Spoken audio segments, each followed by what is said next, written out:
জয়গুরু দাদা ও মায়েরা, আজকে শ্রী শ্রী আচার্যদেব নিজের মুখে একটি সত্য ঘটনা তুলে ধরেছিলেন। সেই সত্য ঘটনাটি আপনাদের মধ্যে আজকে আমি এই ভিডিওর মাধ্যমে তুলে ধরব, তাই আপনারা ভিডিওটি স্কিপ না করে শেষ পর্যন্ত দেখেন। সত্য ঘটনাটি হলো, এই আশ্রমের এক ছেলে, আজ সে ঠাকুরের একজন ঋত্বিক। তার যখন 14 বছর বয়স, সেই সময় তারা যেখানে থাকতো সেখানে লাগলো ঘুর দাঙ্গা। সেই আতঙ্কের পরিবেশের মধ্যে একদিন মাঝরাতে তাদের দরজায় করাঘাতের আওয়াজ। সেই 14 বছরের ছেলেকে তার বাবা তখন একটি দা ধরিয়ে দিয়ে বলেছেন, এই রকম দাঁড়িয়ে থাকবি, যেই আসুক যদি আমি বলি সাথে সাথে কূপ মারবি, ডায়ে বায়ে তাকাবি না। কী রকম অসহায় অবস্থা চিন্তা করুন। কিন্তু দরজা খুলতেই ওই দিক থেকে সাড়া এলো জয়গুরু। দুজন মানুষ ভিতরে এলেন। জানা গেল এরা ওই দাঙ্গাবাজদেরই সংগঠনে সামিল। লুকিয়ে এসেছেন এই খবর দিতে যে দলে গোপন পরিকল্পনা হয়েছে। আগামীকাল ভোরবেলা 700-800 লোক নিয়ে এই বাড়ি ঘেরাও করে প্রত্যেকটা সদস্যকে কুপিয়ে কুপিয়ে মারা হবে আর গোটা বাড়ি জ্বালিয়ে দেওয়া হবে। লোক দুজন বলছেন, দাদা আমরা দীক্ষা নিয়েছিলাম কিন্তু ছেড়ে দিয়েছি, তবু যখন গুরু ধরেইছি, আর আপনি যদি আমার গুরু ভাই হন তাহলে আমার কর্তব্য হচ্ছে ধরা পড়ে আমাদের প্রাণ যায় যাক, তবু আপনাদের সজাগ করে দিই, আপনারা পালান। কাল সকালে কিন্তু আমরাই আসবো ওই দলের সঙ্গে বাড়ি ঘেরাও করতে, তখন কিন্তু আপনাদের বাঁচাতে পারবো না।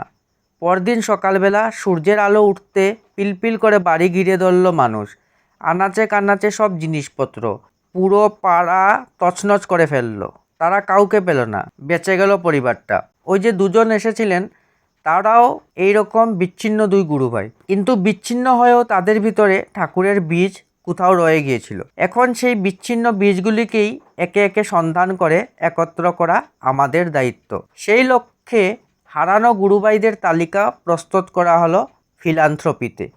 তারপর সেগুলি বন্টন করে দেওয়া হলো আমাদের মধ্যে। দেখা গেল এত এক বিপুল তালিকা, এ যে অসম্ভব। আচ্ছা, একটি শিশুকে যদি আমরা বলি, এই তোকে 80 বছর বাঁচতে হবে বুঝলি, তাহলে তো সে শোনা মাত্রই মূর্ছা যাবে। কিন্তু আজ আমরা যারা পরিণত হয়েছি বয়সে, তারা যদি মনটাকে পিছনে ফেরাই তাহলে দেখব শৈশবের সেই ফেলে আসা বছরগুলো মনে হবে এই তো সেদিনের ঘটনা, এই তো খেলতে যেতাম, এই তো মা বকা দিয়েছিল, এই তো বাবার ধমক খেয়েছিলাম, এই তো মাস্টারমশাই আমার কান ধরেছিলেন, এই তো স্কুলের বন্ধুদের সঙ্গে খেলতে গিয়েছিলাম, যখন দিদিমণি আমাদের ডেকেছিলেন। সব গল্পগুলো মনে হবে যেন মুহূর্তকাল।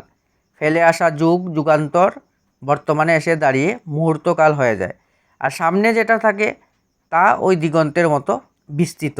সুতরাং এগিয়ে যাও, কিন্তু ম্যাপে দেখতে যেও না কত দূর এগিয়েছো। আমি যদি দাঁড়িয়েই থাকি তাহলে ওই দিগন্ত দূরেই থেকে যাবে, কখনো ছোঁয়া যাবে না। কিন্তু ধর্ম কি বলছে? চড়ুইবেতি চড়ুইবেতি, এগিয়ে চলো এগিয়ে চলো। যে এগিয়ে যাবে পিছন থেকে দেখলে দেখব সে চলতে চলতে শেষে ওই দিগন্তে গিয়ে মিশে গেল, কিন্তু ওদিকে তার সামনেই ততক্ষণে আরেকটা খোলা দিগন্ত দাঁড়িয়ে আছে, থাকবে, এটাই ধার্য।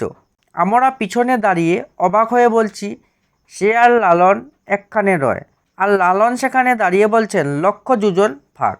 এই বক্তব্যগুলি পরম পূজ্যপাদ শ্রী শ্রী আচার্যদেব করেছিলেন। এটি তথ্যসূত্র আলোচনা অগ্রহায়ণ 1429 ইংরাজি ডিসেম্বর 2022 থেকে নেওয়া হয়েছিল।